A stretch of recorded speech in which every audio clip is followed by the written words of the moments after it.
Diciembre de 1941. Estados Unidos entró definitivamente en la Segunda Guerra Mundial.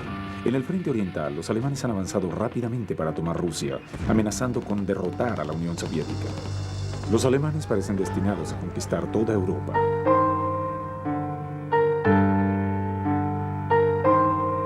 Las matanzas de 1941, inmediatamente después de la invasión alemana a la Unión Soviética, han diezmado a Lituania y al ghetto de Kovno. Más de 116.000 judíos han resultado muertos. La carta de Elhanan Elkes, cónsul de los judíos en Kovno, es su último testimonio escrito, dirigido a sus dos hijos, que lee su primogénito, Joel. We are left a few out of many.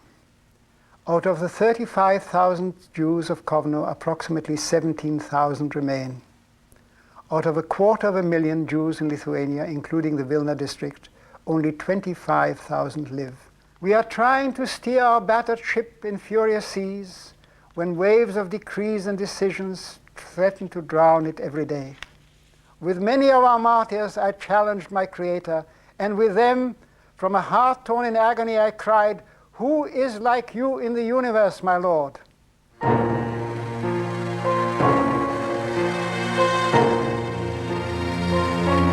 El ghetto de Kovno.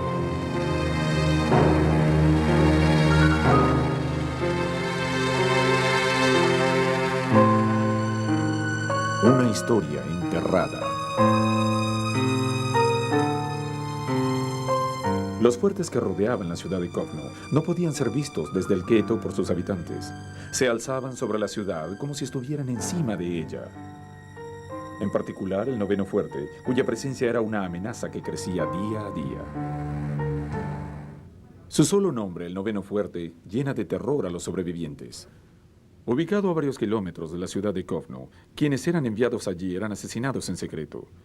Sin embargo, se hizo cada vez más evidente que ninguno de aquellos prisioneros regresarían alguna vez.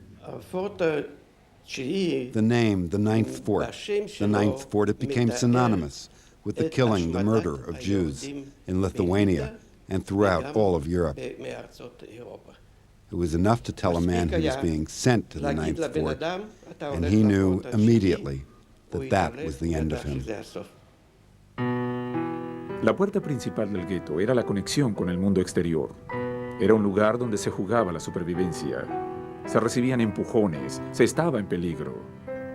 Pero generalmente era un lugar de regateo, en el que se negociaba la comida por dinero u otros objetos de valor. La puerta principal era el telón de fondo de un drama diario. Estoy parado en la entrada principal del ghetto de Kovno. En la plaza que está detrás de mí, diariamente miles de hombres trabajadores se congregaban para ser enviados a su labor diaria. Cuando regresaban por la tarde, trataban de pasar algo de contrabando para comer, quizás pan, papas, un poco de leña para cocinar.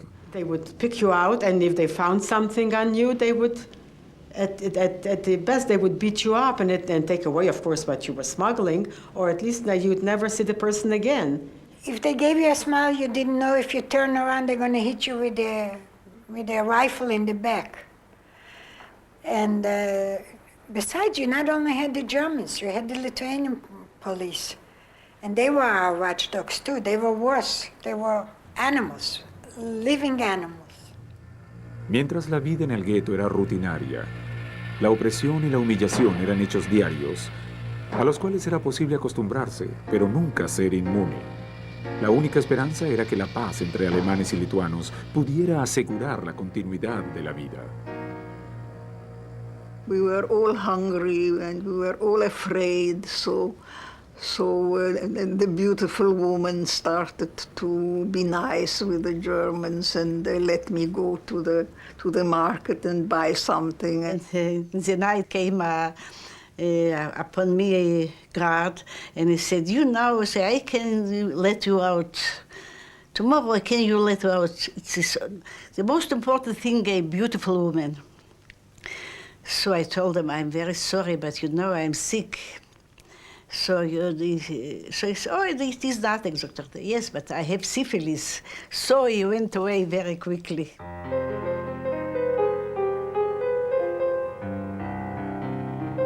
El invierno de aquel año de 1941 trajo nieve y temperaturas bajo cero. Las personas estaban hambrientas en el gueto. And the winter of 1941 was the coldest winter for years. And people, to survive, dismantled the outhouses by leaving the frozen icicles sticking out there. No new holes could be dug because the sanitation department, the Lithuanian sanitation department, discontinued the emptying of the outhouses. Zvika Dushin, con su colección clásica de fotografías del gueto, documentaba lo que se había hecho normal en la vida del gueto judío. Las continuas batallas por la supervivencia y las condiciones cada vez más crueles. These two, their parents got killed, taken out, got killed. They had to make a living. So they found someplace old cans. They used to sit early in the morning in the free kitchen. They used to pick up some soup in the morning.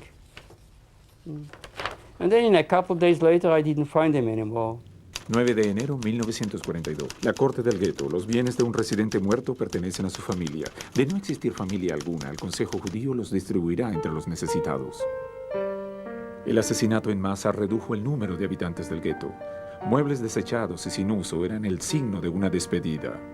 De aquellos deportados o ejecutados, eran la señal de alguien que probablemente no regresaría jamás. En varios casos, los residentes del gueto los usaban como leña para calentarse.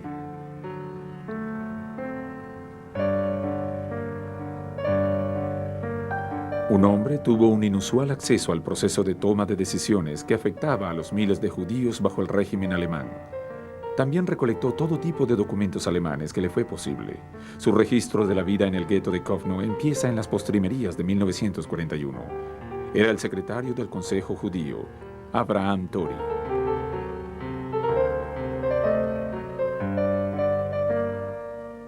We in the ghetto were sure that we are going not to survive the ghetto.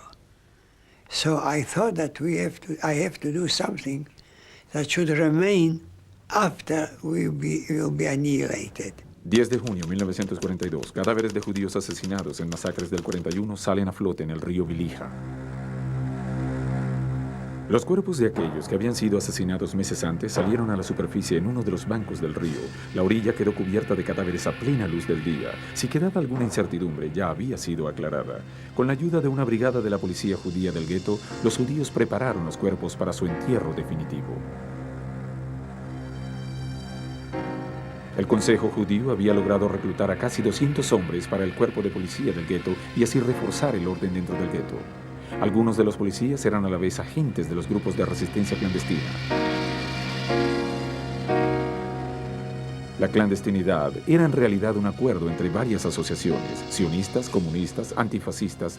Todos estaban buscando la manera de resistir a los alemanes, de salvar la vida de los judíos y de mantener la moral del gueto en esos tiempos tan desafiantes.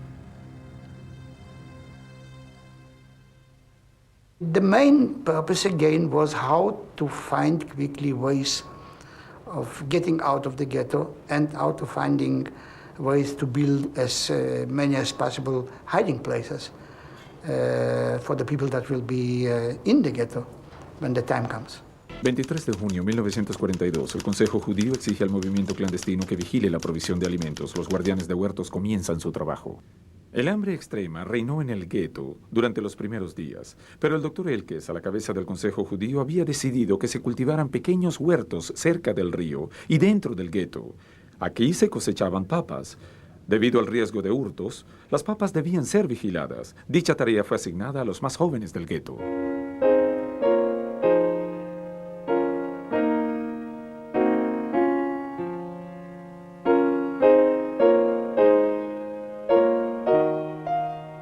The younger generation as guards of the field under official auspices of the Central Committee. And we even made up for them some little hats so that they would look like official guards. I think they hired kids and gave them a little hat and a little armband, and they were the guards, so nobody should steal the potatoes and whatnot else. And I very much wanted to be one, but I guess I was too young or whatever, so I didn't get that thing. 8 de julio de 1942. Orden alemana. Todo hombre sano y toda mujer sana entre 17 y 46 años de edad están sujetos a trabajos forzados. El Consejo Judío llegó a un acuerdo con los alemanes con la esperanza de que asegurarían la supervivencia del gueto. Y ese acuerdo era el trabajo. Trabajo rudo, manual en talleres. En compensación a los judíos que apoyaban así los esfuerzos bélicos de los alemanes, estos últimos les dejarían vivir. They presented a proposal to the German authorities to have some Werkstätten. And we had a lot of different Werkstätten in different fields, from making brushes to repairing clothes in the German army, people who left a leg and lost half of their body to reconstruct their clothes so they can have again clothes. El principal campo de trabajo era acondicionar el aeropuerto, el de Alexotas, al otro lado del río al oeste de la ciudad. Cada día los obreros eran puestos en fila y emprendían una caminata de 5 kilómetros para llegar al aeropuerto. The main concentration and assembly of people from the inmates were taken to be taken was the airfield to be remodeled. And this consisted of about 1,000 or 2,000 and maybe 3,000 people.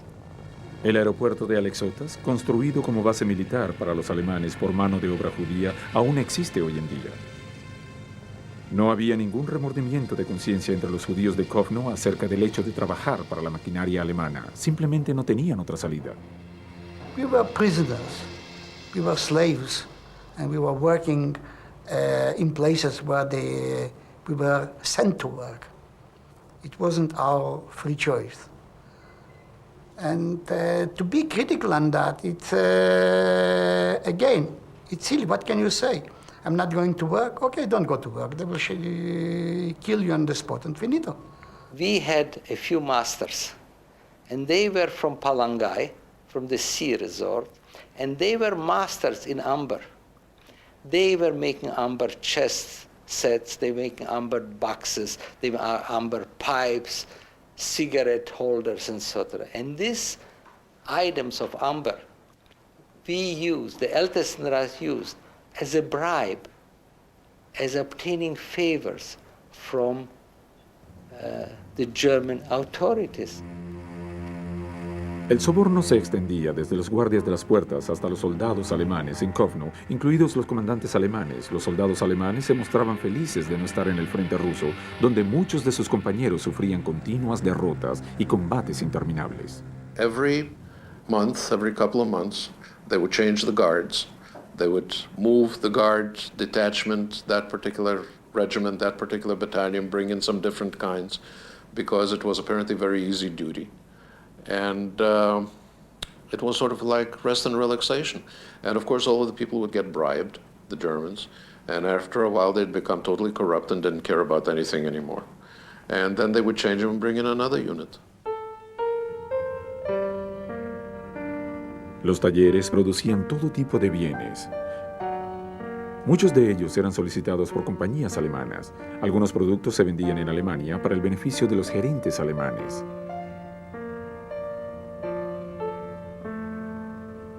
Las condiciones de trabajo eran duras, especialmente para aquellos asignados a las barracas alemanas o lituanas. There was young Hitlerjugend, young boys with the uniform, the Hitler uniform. And they were our watchdogs. They watched us, whatever we did. They told us what to do. We had to clean the barracks, we had to clean the toilets, we had to clean the windows. But there was no rags, no facility, no chemicals, nothing. So they told all the women to take off the underwear and use our own underwear. Los requerimientos de mano de obra hacían que aquellos que no podían trabajar, como los impedidos y los niños, resultaran costosos de mantener. We were too young to do any work, and the people over 60 were too old to do any work, so they were useless. We were slaves that had absolutely no value. It's as if on a plantation, there is a horse that can't pull its weight or a dog that has no teeth. We had no value. The official policy was that a dead Jew is far better than a live Jew. And unlike the slaves in slave-owning societies, they didn't have to buy us. We didn't cost anything. In a slave-owning society, you killed a slave, you had to buy a new one. It was expensive.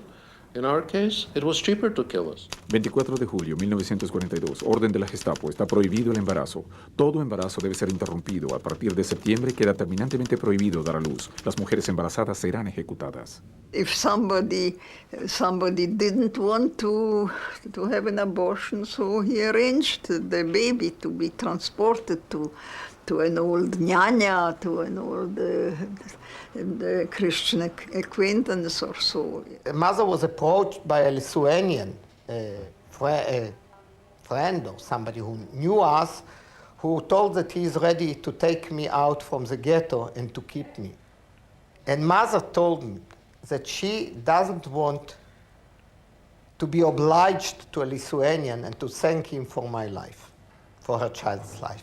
This is not an easy thing. In wartime, it is not really the time to have children. Children were taken out from the ghetto, and they hoped that they will be saved. Not all of them were saved. Some were taken by the Lithuanians and immediately killed or given over to the Germans for money or for whatever.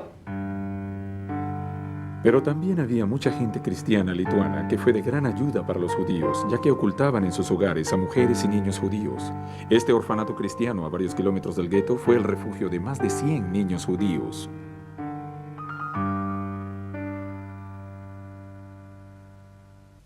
Buena televisión.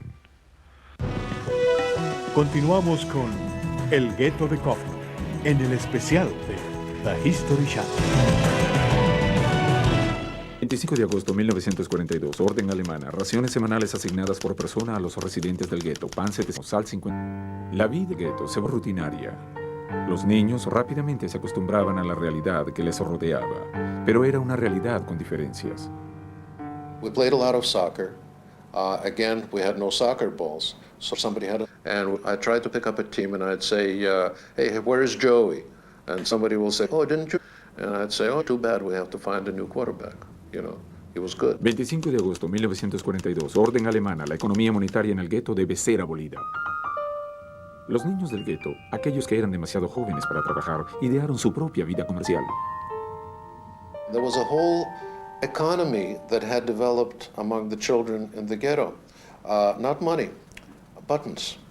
We had a whole thing established where military buttons that were rare were worth like 10 units, and the tiny little buttons were just one, we'd call it a enke, a one, a little bit bigger was a zweike, a 2-button, a 3-button, all the way up to 10.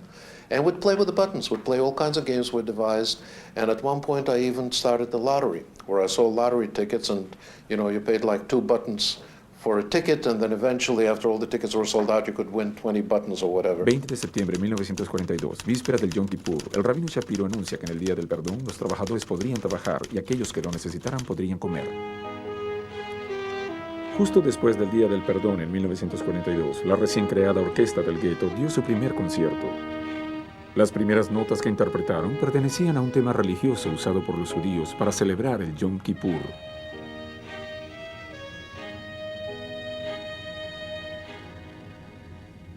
El 15 de noviembre de 1942, Mek, un joven judío, es arrestado por intentar escapar.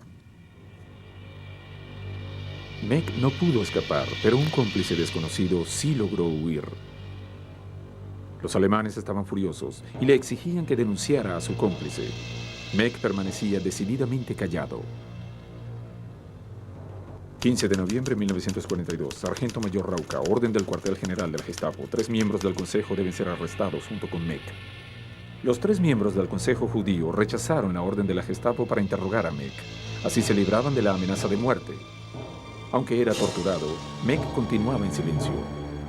17 de noviembre de 1942, orden de la Gestapo. Mek será colgado públicamente. La policía judía debe llevar a cabo la ejecución. Mek fue colgado cerca de la plaza en el medio del gueto, al lado del edificio del Consejo Judío. La policía judía del gueto estaba obligada a llevar a cabo la ejecución. 18 de noviembre de 1942, orden de la Gestapo, Meck permanecerá colgado por 24 horas. Meck dijo a sus verdugos: hermanos, yo los perdono. Sé que han sido forzados a hacer esto. Lleven mi amor a mi madre y a mi hermana. 19 de noviembre de 1942, orden de la Gestapo, la madre y la hermana de Meck serán llevadas al noveno fuerte donde serán ejecutadas. A las 10 en punto de la mañana, la madre y la hermana de Meck fueron asesinadas en el noveno fuerte. A mediodía, el cuerpo de Meck era bajado de la horca. En el gueto de Kovno, cada nuevo acontecimiento relacionado con la guerra era seguido atentamente. A finales de 1942, había dos zonas de esperanza. La Unión Soviética había conseguido destruir una vasta fuerza militar alemana en Stalingrado. En el desierto africano, los aliados habían hecho retroceder a Rommel y a sus lobos en las arenas de Egipto. There was a radio in the ghetto. The radio was a receiver. It was in the pharmacy that was run by the chief of the police.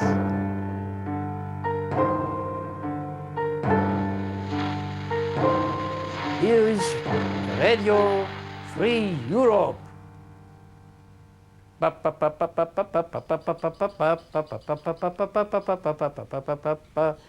Thousand airplanes over Germany, blah, blah, blah. You know, I used to write down and bring over all over. There were all kinds of rumors. There were rumors that would go through the ghetto saying, did you know Roosevelt just went on the radio and said, for every Jew you kill, we'll kill 100 German POWs. And everybody would say, all right, that's it, you know, no more. 18 de febrero de 1943, radio alemana. Los judíos son las raíces del mal en el mundo. Alemania aplicará su plan para la exterminación total de los judíos.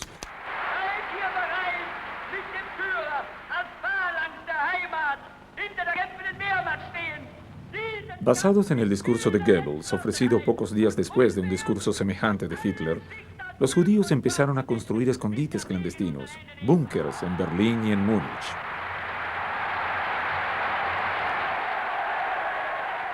The building of the hideout, it was a very complicated task to do, because we had to do it in the way that nobody will know. And they built a bunker in one of the houses, and in that bunker, underneath, under the ground, we gathered, I think, 16 or 18 people for the whole Seder night. Había escondites a lo largo del gueto debajo de casas como esta. La Pascua judía se celebraría en abril.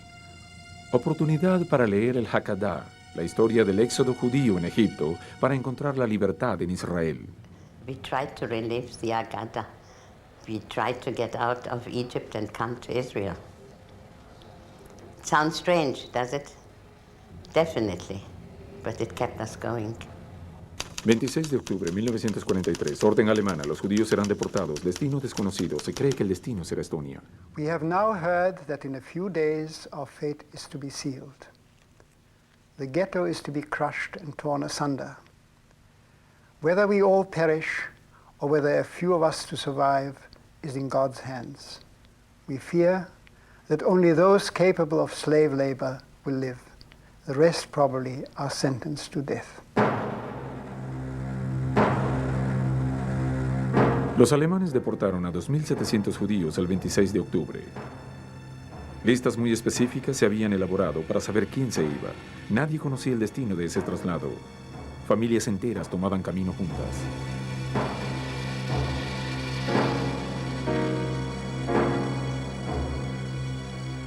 And this truck, we were the first family climbing up. So we all sat in one side of the truck in the corner. And that was our luck, that we weren't separated, because people were separated left and right. I myself thought, oh, we're so lucky, at least we'll be together. Estas hermanas fueron a servir como mano de obra en Estonia. Ambas sobrevivieron a la guerra, pero el resto de su familia pereció. After the actions, the commandant would call in the representative of the Jewish community, and he would say, you know, terribly sorry that it happened. You know, I know what happened the other day. They took away. I tried to fight them, but Berlin overrode me. I told them I needed every Jew you've got, because all I can say on my word as a German officer, never happen again. That's it. No more. That's it. Go, live, be well. And people believed them. They wanted to believe them. We heard rumors that there was a fight between the SS, who wanted to kill everybody in the ghetto, and the Wehrmacht, which needed at that time desperately working people. Cuando la guerra se puso en contra de los alemanes en el otoño de 1943, el gueto de Kovno fue oficialmente designado campo de concentración. Las autoridades, tales como el Consejo Judío, fueron suprimidas. Su control pasó del ejército alemán a las SS.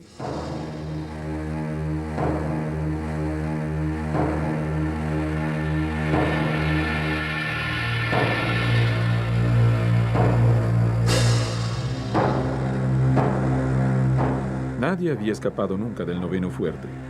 La noche de Navidad de 1943 se planeó una fuga. Los prisioneros no solo eran los habitantes del gueto, sino también partisanos lituanos y soldados rusos que habían sido capturados. Uno de los prófugos era Alex Feitelson.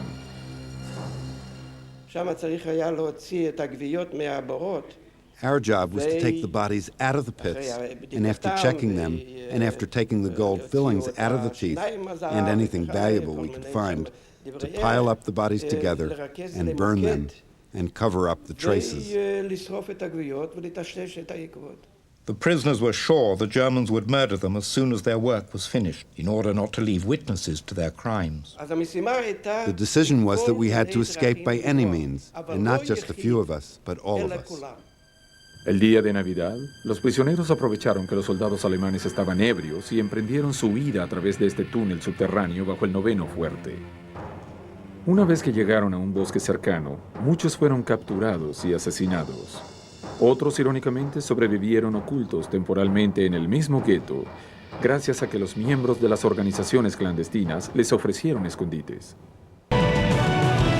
23 de marzo de 1944, Tori escapa del gueto, oculta su colección de documentos. El Dr. Elkes le da su última voluntad y testamento. He said to him, "If you were my son, I would urge you to leave now. No one knows what has happened here as well as you do. Take this message." And in order to encourage me to go, to leave, he gave me his last will. Tori escondió sus documentos bajo una vivienda y luego escapó con la ayuda de unos amigos cristianos a una ciudadela. Niños pequeños eran el blanco ferido de los alemanes.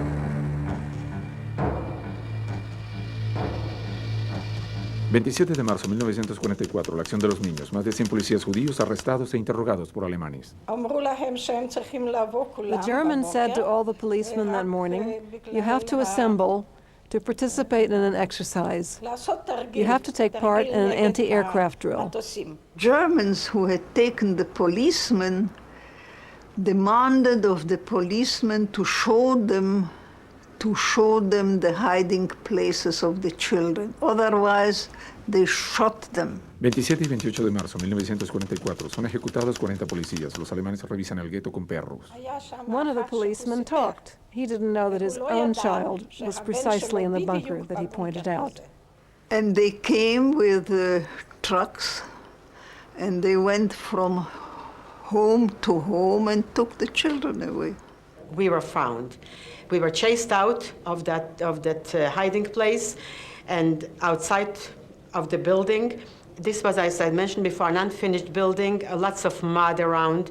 We were surrounded by Germans and Ukrainians and German shepherds, and trucks were there around. And we were a group of children and one or two mothers. And my brother I was holding on to my brother like he was with his back pressed towards me. I was his protector. And I was told to let him go. I wasn't told to go. I was told to let him go. And I was just standing there, and I was sort of, either I didn't hear or I didn't react. And this German shepherd jumped on my wrist and bit me, and I look now for this, I've been looking for the sign, because it was bleeding. There is no sign of that bite anymore. Time has healed that scar. This one.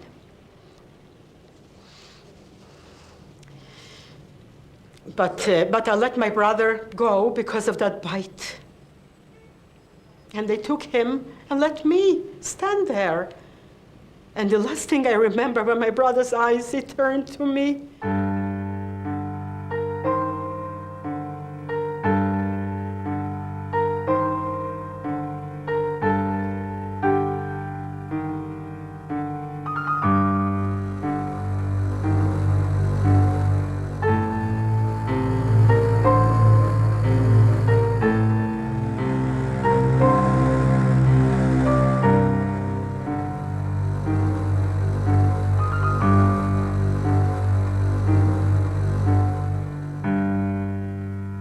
And a lot of my friends were gone that day, a lot of my friends.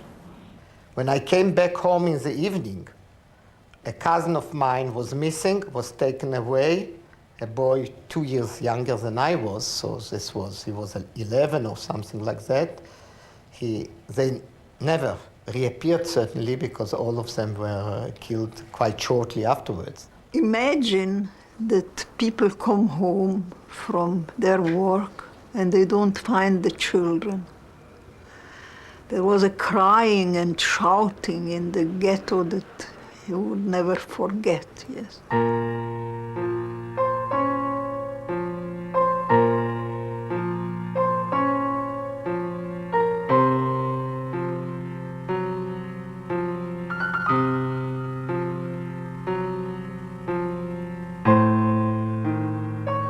Junio de 1944, los soviéticos cambian el panorama. El ejército rojo se acerca a Lituania.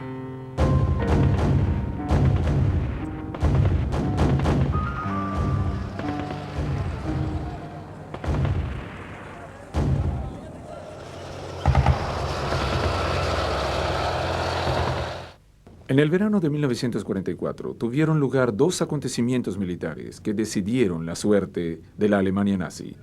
En el oeste, las fuerzas aliadas, lideradas por los estadounidenses y británicos, habían desembarcado en Normandía y rápidamente tomaron el territorio de Francia. En el este, la Unión Soviética lanzó su más grande ataque durante la guerra, avanzando hacia el oeste, tratando de estrangular las fuerzas de Alemania. En el gueto de Kovno, los pocos sobrevivientes veían estos acontecimientos con esperanza y ansiedad. 11 de julio de 1944, los reos se reunirán fuera de la sede del Consejo. We went into an underground hiding place, which was you entered through the kitchen under a stove in a house, not our house, and we went underground. Because the Russians were so close, we thought, let's try and hide and see. Maybe the Germans won't have enough time to find us.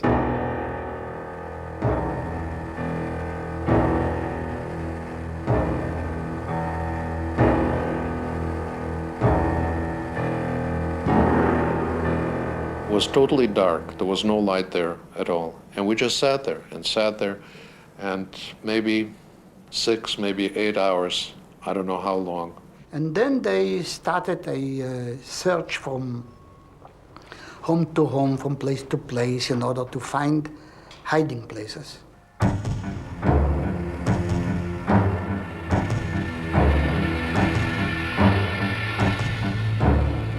When we thought that we are already saved and the Russians are coming, they found our hiding place.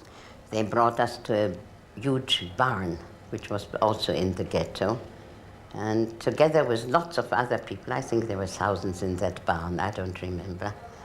They put us in that barn, and that was in the morning. And lunchtime, they opened the doors of these barns, and they put us into rows of 5, and said we had to walk, we had to march. The largest part of the people who hid in the Malinas were killed. I don't know how many people they took out of the barn. They must have had a certain number. And the rest, they put on fire afterwards.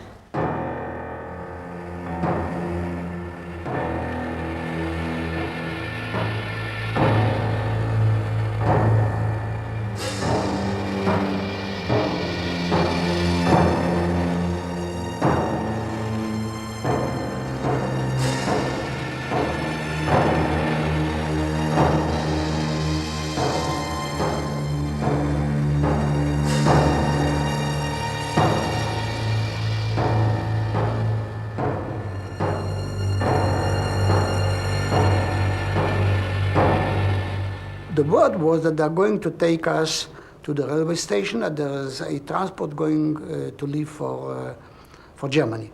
We were taken by foot march to a railway station and packed into animal carts. I was found the 13th of July. That was the last day the Germans took the effort to find the trains to send people to Dachau. Los sobrevivientes del gueto tuvieron que marchar a lo largo de estas vías férreas. Los vagones para el ganado los esperaban allí. No había final para el tormento de Kovno. Cuando el ejército rojo se acercaba a Kovno, ocurrieron las últimas deportaciones a los campos de concentración de Stochov en el mar Báltico y de allí a Dachau, donde muchos de los sobrevivientes del gueto de Kovno perecieron y algunos se salvaron. There is no, I would say, no limit to degradation and humiliation. You were absolutely stripped of everything, naked. You were gynecologically examined with everybody standing around.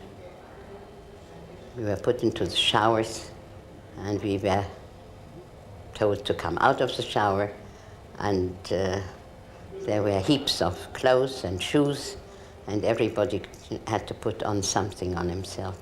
In spite of what we had in the ghetto was terrible, but the concentration camp was some abyss, the deepest, I would say, and the bottom of the barrel of humanity.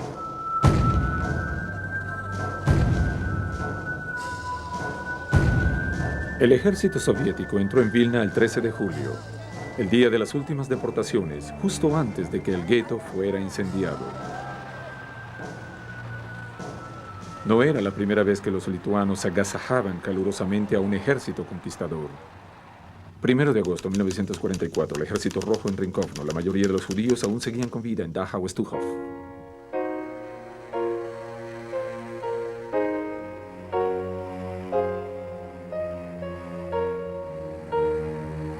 Esto es Kovno, en los días que siguieron inmediatamente a su liberación por parte de los soviéticos. Los judíos que allí residían ya no estaban para verlo. Zvi Kadushir fue uno de los pocos que logró escapar vivo del traslado a Stuchov y Dachau.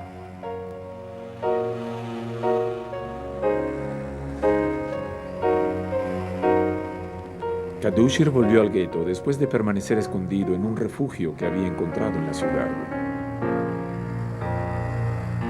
I had to go to the ghetto to see, to visit or revisit the ghetto with my camera, with my wife. And when I came over, I saw a terrible, terrible non-liberation scene. Hundreds of dead people, charcoal people, burned to death people. And one scene gave me so much hope. In a corner near a big building, I saw an arm coming out from a little window. I stick out my arm to help that person. And I saw Rabbi Oshri coming over.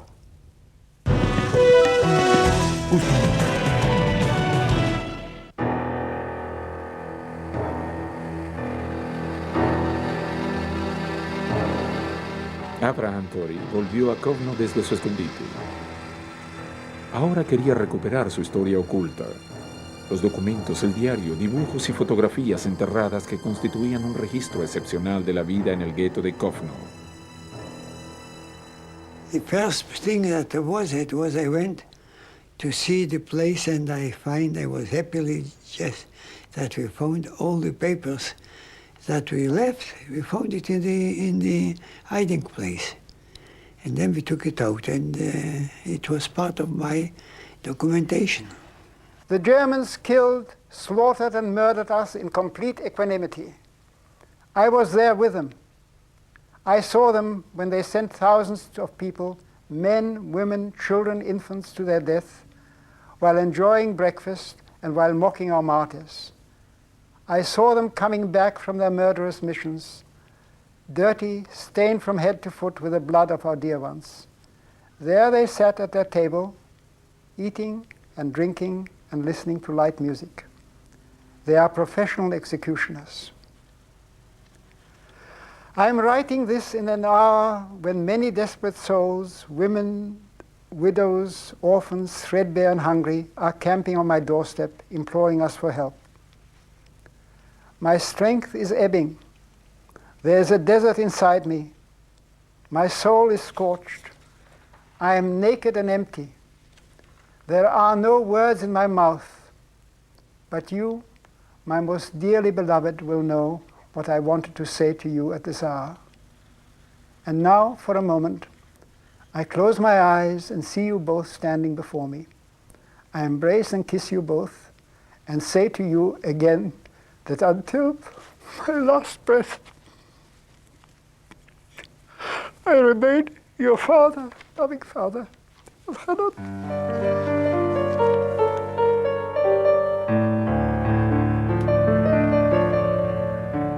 Muchos de los residentes del gueto, entre ellos el Dr. Elkes, perecieron en Stochach o en Dachau. Algunos pudieron sobrevivir y se acogieron a otras nacionalidades para continuar su vida en Israel o en los Estados Unidos. Casi ninguno volvió a Kovno.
Detrás de mí, al cruzar el río, está lo que queda del gueto de Kovno y los edificios de la nueva Kovno, levantada sobre las ruinas del gueto después de la guerra.